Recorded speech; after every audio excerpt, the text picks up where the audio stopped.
In the bustling heart of downtown Seattle, where the rain-slicked streets reflected the glow of neon signs and the endless hum of traffic filled the air, Emily Harper stepped out of her office building one crisp autumn evening. She was just like any other young professional in her late 20s, juggling a demanding job at a tech startup, sipping her overpriced latte, and scrolling through her phone as she headed toward the bus stop. But that night, something felt off. As she crossed the intersection at Pine Street, her eyes locked onto a man standing under the awning of an old bookstore. He wasn't doing anything unusual, just leaning against the wall, hands in his pockets, watching the world go by.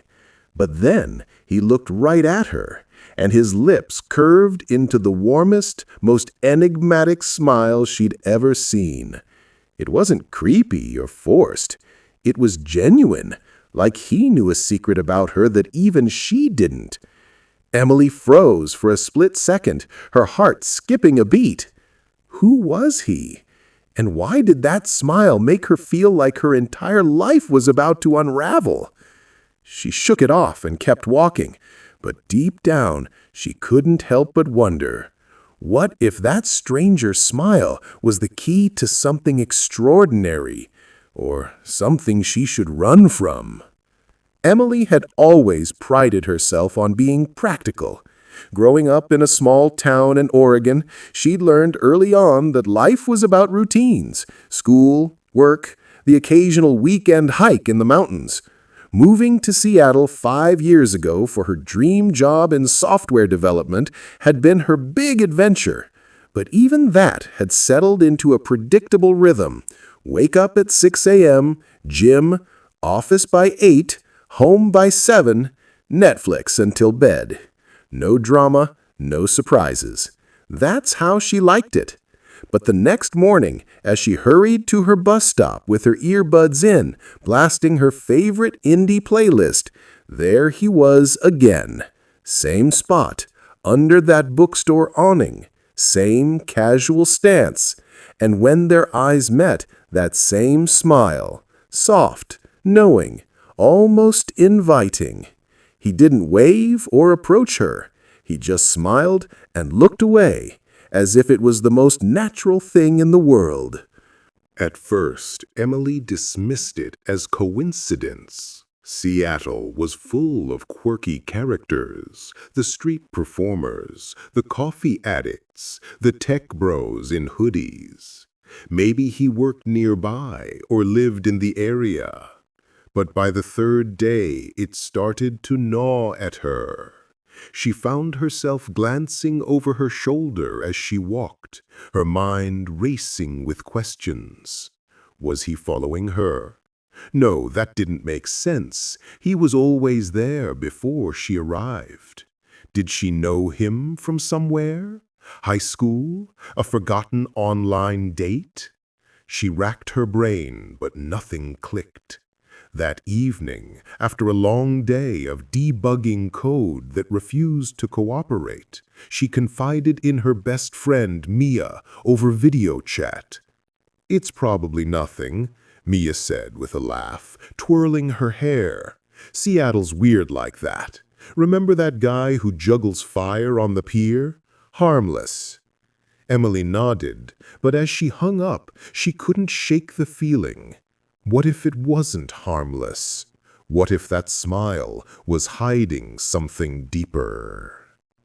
The days blurred into a week, and the stranger became a fixture in her routine.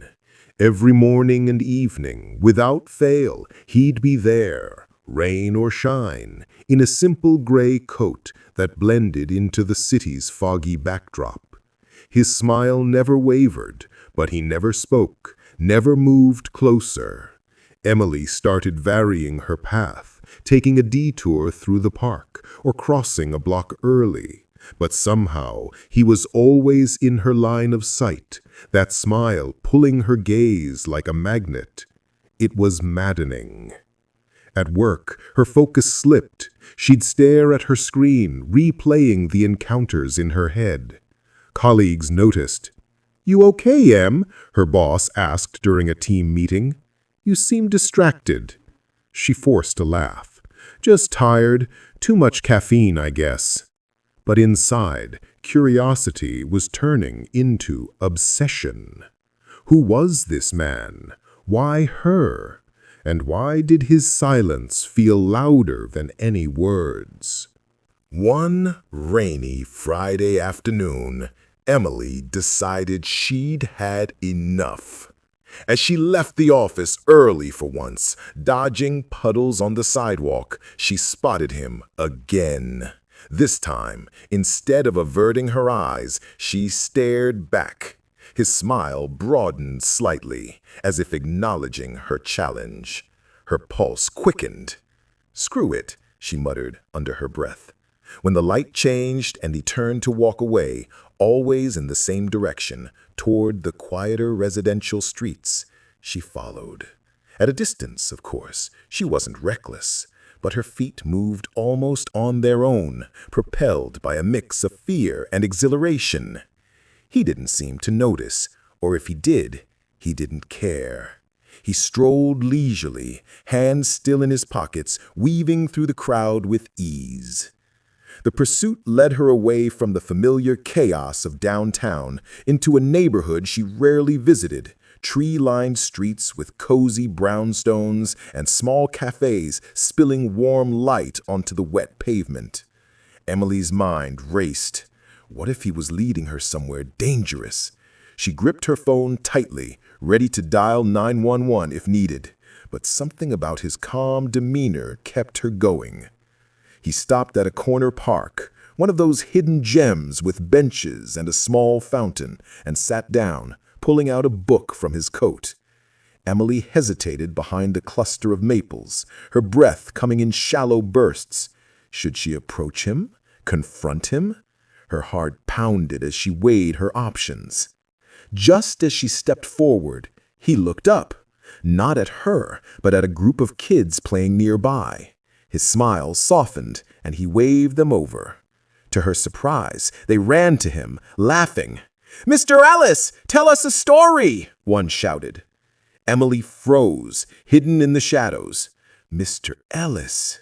She watched as the man, apparently named Ellis, pulled out what looked like a worn notebook and began reading aloud, his voice gentle and animated. The kids gathered around, mesmerized by tales of adventure and magic. It hit her then. He wasn't some creepy stalker. He was a storyteller, a volunteer at the local community center, known for brightening kids' days after school. But why the smiles at her? As the reading wrapped up and the kids dispersed, Emily gathered her courage and approached. "Excuse me," she said, her voice steadier than she felt. "I've seen you every day by the bookstore. Why do you smile at me?" He looked up, that familiar smile returning, but now with warmth in his eyes.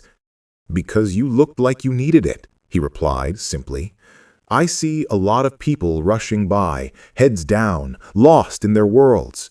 You reminded me of myself years ago, stuck in a rut, forgetting to look up. A smile's the easiest way to remind someone they're not alone."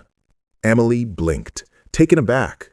It turned out Ellis had been through his own rough patch, a divorce, a job loss that left him isolated.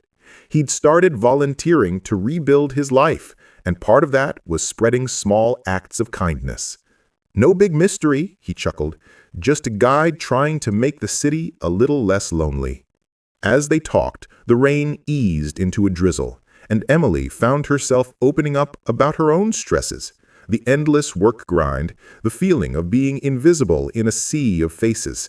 Ellis listened without judgment, sharing stories from his notebook that mirrored her experiences.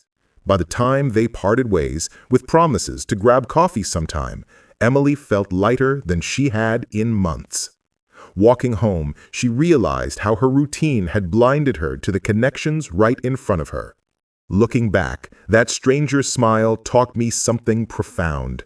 Sometimes the smallest gestures can crack open our worlds, reminding us that curiosity and kindness go hand in hand. It's easy to get caught up in our bubbles, but taking a chance, even on something as simple as a smile, can lead to unexpected friendships and a fuller life. Don't be afraid to follow that spark of wonder. It might just change everything. If you enjoyed this story and want more tales that blend mystery with heartwarming twists, hit that like button, subscribe to the channel, and turn on notifications so you never miss an upload. Drop a comment below. Have you ever followed your curiosity and discovered something amazing? I'd love to hear your stories. Thanks for watching. See you in the next one.